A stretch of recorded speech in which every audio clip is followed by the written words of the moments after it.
I'm just going to get right to it. This is a short story. It's called Codex. Remember the first day after the storm, how the air charged electric under a gray cloud sky, and the waves towered and marble churned even at low tide, crashed and slipped away again. How different you felt, strange in a strange place. This was not the beach you knew. The storm had changed it somehow, the feel of it. You could see how the waves had pushed the sand and left it frozen in relief, mimicking the movement of the absent whip-stirred water, gone static. The storm left its ghost behind, a calm but bristling energy surging and receding with the waves, restrained but only just so, as if the full force and charge of it was hiding, waiting to draw you out from the safety of the pines and the marsh and into the shallows, you and father and mother and the horses also. Mother and father worked the new pinto out on the hard, wet strip of sand, father leading on the sorrel mare, mother following behind on the colt. Back and forth along the shore they rode. Sometimes the pinto strayed, caught in the surf, and surged, almost in a panic, bucking on its hind legs, or twisting and almost throwing mother, but never quite. She would hang sideways on the verge of falling away, between the sky and the ocean. The whole time she spoke to the colt, pulling hard on the reins. You could not hear what she said for the wind, but the way she spoke was soothing and gentle, though her face was strained with the effort. You were young but old enough at 10 for them to leave you, to roam the high line on the slope of the dunes, picking your way through the storm-gathered drift the tide left behind. Seaweed mostly, and brightly painted styrofoam and balsa wood buoys, neon green and orange, some still with their tethers trailing like snakes in the sand behind them, one still secured to its lobster cage with a bowline hitch. The sound of horses drawing close, then away again, rounding the point and out of earshot. In the shrinking tidal pools you fished for hermit crabs and chased the sparklight ruins of sea glass. They were like splinters of sky, the shapes were, each holding a memory of past lives. At home, you and mother would fill pint jars with the pieces you collected and set them against the windows in each room, sunlight sifting through them at odd angles, throwing colors against the walls, made them live again and let you live also in their stories. Caroline, father called to you. They were close now, father and the mare, the colt following behind at some distance, trailing its traces. When they reached you, father slipped easily from the sorrel before it had stopped and caught you up in his arms. Stay here, he said, setting you down again, his hands firm on your shoulders. Where's mother? I need you to stay here, okay? He grabbed the pommel and swung his leg over the mare's flank. Wait for me. Together they charged down the beach, back towards the marsh path and home. Father bent close to the mare's neck. The wind skimmed the sand. The waves rose and fell. You closed your eyes against the salt spray, and in the fading distance heard the sound of horses running. And blood pumping through his hand to mine. I know these fingers, know their pressure and the way they fit around my own, the way they hold me just so. These are Clayton's fingers, holding mine amid fluorescent light and sterile whitewashed walls. His blood beats from his heart. Our hands have done such things together, wonderful things, hard things, and now this. My hand in his, pressing harder. This is Clayton, and this is the way he held my hand while Dr. Bardwaj compared side-by-side scans of my brain. This is your brain 6 months ago, Caroline, Bardwaj says. I picture an egg, picture it breaking against the sharp rim of a frying pan and want to say, and this is your brain on drugs, but I do not. You can see for yourself the level of shrinkage here and also here. Bardwaj points to the part of the gray mass that I now know is cerebral cortex and hippocampus. These gaps here and here are where your ventricles have enlarged. Clayton squeezes my hand as if he were trying to stop time moving forward or stop the sound escaping Bardwaj's mouth from forming words. Because if they did so, only then could they become real.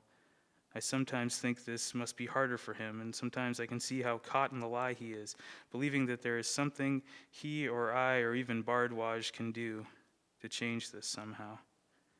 It's all right, he says. No, I want to say, it is not.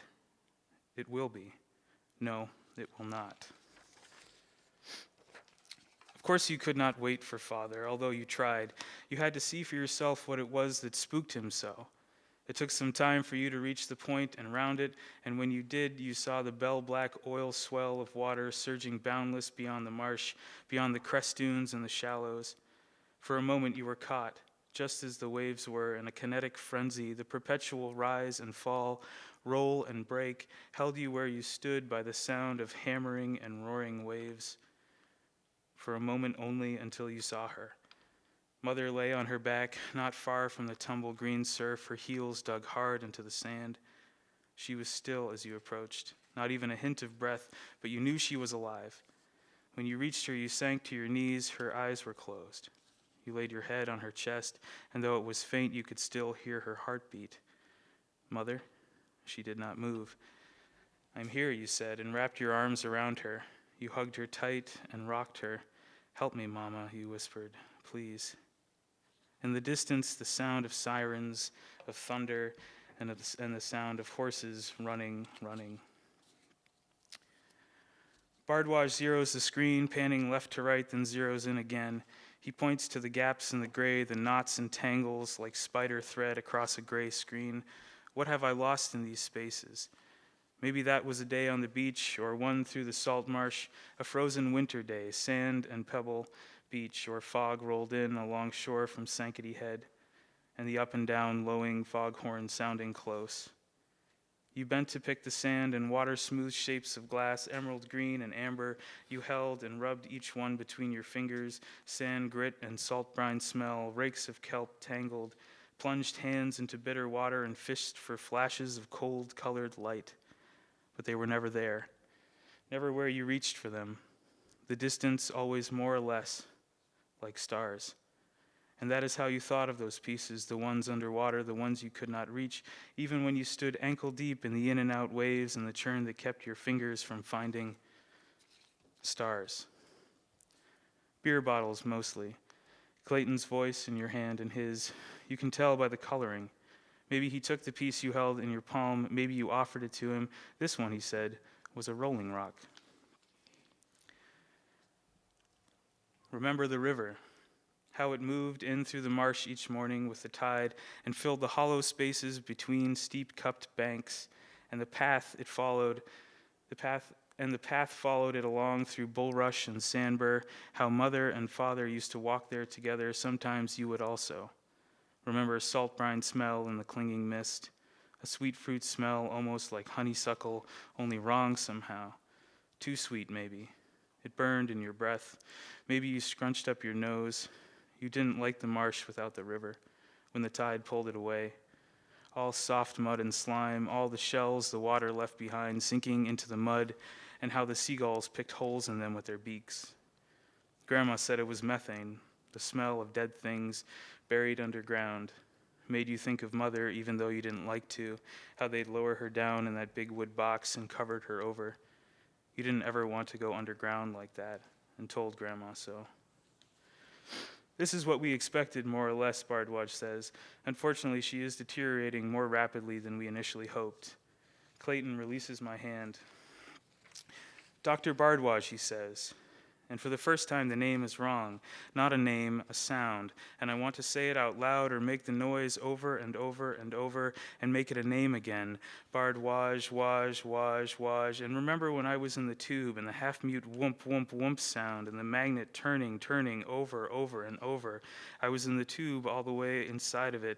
The magnet rode round, and thumped and hummed. It was before my brain had an image to be compared to, a before and after, before it broke like an egg and spilled yellow into the pan, whoomp, whoomp, whoomp, and each pass of the magnet pulled the breath from my lungs, and the next one filled me again and again and again.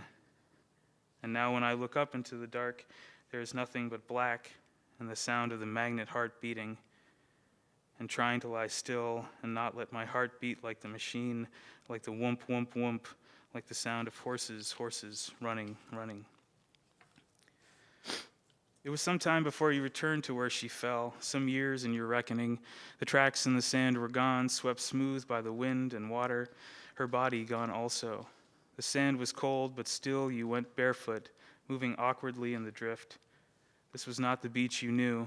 You were unsure of yourself, unsteady. In the drift between years, you lost your footing and could not find her. So instead you wandered the shoreline, and in her place came upon the remains of a whale left stranded. All that was left were her ribs curling upwards, not white like you imagined, but dull yellow and salt-worn, pitted by the wind and sea. Even the gulls had lost interest in her. You crawled in under her ribs, placing a hand on the salt-smooth bone to steady yourself. When you were inside her, you cleared the sand away, re-exposing her vertebral discs, held almost perfectly in place. Lay on your back, aligning your spine to hers. Slowly at first, from the pits and hollows in the bone, the tendons and ligaments crept and wrapped her ribs, binding new muscle, weaving new veins and nerve endings. So close, she closed in around you.